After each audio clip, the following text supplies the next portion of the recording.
Welcome back Aishu Chottus vlog. നമുക്ക് പെട്ടെന്ന് വീട്ടിൽ അടിപൊളിയായിട്ടൊരു മന്തി തയ്യാറാക്കി എടുക്കാം. അതിനാവശ്യത്തിന് സെല്ല റൈസ് 1.5 കിലോ വെള്ളത്തിൽ കുതിരാൻ വയ്ക്കുക.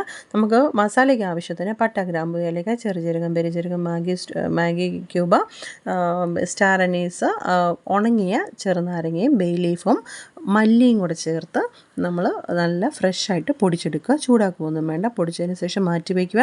ഒരു 4 സബോളയും 1 കൈ വെളുത്തുള്ളിയും കൂടെ ഒന്ന് ക്രഷ് ചെയ്തെടുത്ത് മാറ്റി വയ്ക്കണേ. വലിയ പീസായിരുന്നു, കുറേ പേസ്റ്റ് ആയാലും കുഴപ്പമൊന്നുമില്ല.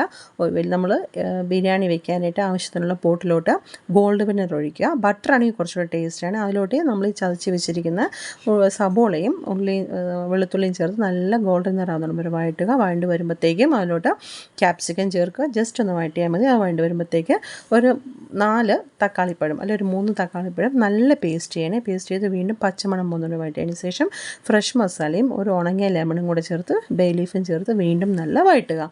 വഴറ്റിയതിന് ശേഷം അതിലോട്ട് 1 സ്പൂൺ ടൊമാറ്റോ സോസ് ഒഴിക്കുക. വീണ്ടും നല്ല വഴറ്റുക. അതിലോട്ട് നമ്മൾ പൊടിച്ച് വെച്ചിരിക്കുന്ന മസാല ഒരു 3 സ്പൂൺ ചേർത്ത് വീണ്ടും പച്ചമണം പോകുന്നോളം വരെ വഴറ്റുക. 1 2 മാഗി ക്യൂബ് ചേർക്കുക. അതിലോട്ട് ആവശ്യത്തിന് വെള്ളം ചേർക്കുക.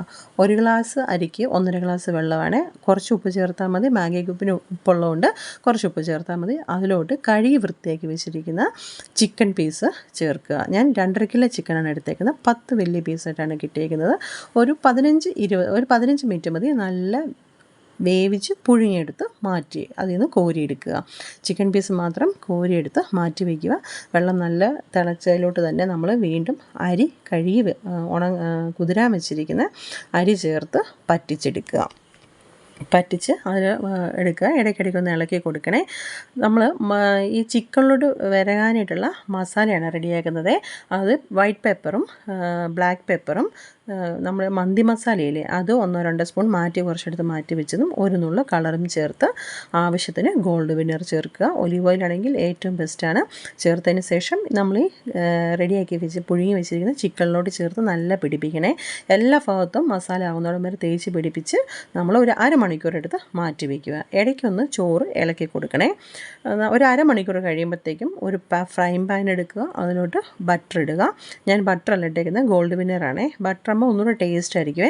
അതിലോട്ട് നമ്മൾ ചിക്കൻ പീസ് ഇട്ട് റെഡിയാക്കി വെച്ചിരിക്കുന്ന മാഗ്നേറ്റ് ചെയ്ത് വെച്ചിരിക്കുന്ന ചിക്കൻ പീസ് ഇട്ട് നല്ല ഫ്രൈ ചെയ്തെടുക്കുക. ചുറ്റും എല്ലാ ഭാഗവും ഫ്രൈ ആണേ. ഇടയ്ക്കൊന്ന് ചോറൊന്ന് വീണ്ടും ഇളക്കി കൊടുക്കുക. ഒരുവിധം വെള്ളം പറ്റി റെഡി ആയിട്ടുണ്ട്. അതിലോട്ട് നമ്മൾ പച്ചമുളക് കുത്തി വയ്ക്കുക. പിന്നെ ക്യാരറ്റ് ഒന്ന് ഡെക്കറേഷന് വേണ്ടി വെക്കണമെങ്കിൽ വെക്കാം. കളർ ചേർക്കുന്നവർക്ക് ചേർക്കാം. ഞാൻ കളർ ചേർക്കുന്നില്ല. നമ്മൾ ഓൾറെഡി ചിക്കനിൽ നമ്മൾ കളർ ചേർക്കുന്നുണ്ട്. ഫ്രൈ ചെയ്യാൻ നേരത്ത് കളർ ചേർത്തിട്ടുണ്ട്. അതിനുശേഷം ഫ്രൈ ചെയ്തിരിക്കുന്ന ചിക്കനെല്ലാം ഇതിലോട്ട് വെച്ച് ദമ്മിന് വേണ്ടി നമ്മൾ ചാർക്കോളിലോട്ട് കുറച്ച് എണ്ണ ഒഴിച്ച് ഏലക്ക ഇട്ടിട്ടുണ്ട്. ഏലക്കയുടെ ഫ്ലേവർ കിട്ടാൻ വേണ്ടി. അപ്പോൾ മന്തിക്ക് ഏലക്കയുടെ ഒരു ഫ്ലേവറായിട്ടാണ് കിട്ടുന്നത്. നമുക്ക് ഇഷ്ടമുള്ള ഗ്രാമ്പുവോ നിങ്ങൾക്ക് ഏതാണോ ഇഷ്ടം അത് ചേർത്തതിന് ശേഷം ദം ഒരു 15-20 മിനിറ്റ് വെച്ചതിന് ശേഷം അടിപൊളി സ്വാദിഷ്ടമായ മന്തി റെഡി. തക്കാളി സൽസ വെച്ച് വേണമെങ്കിലും കഴിക്കാം.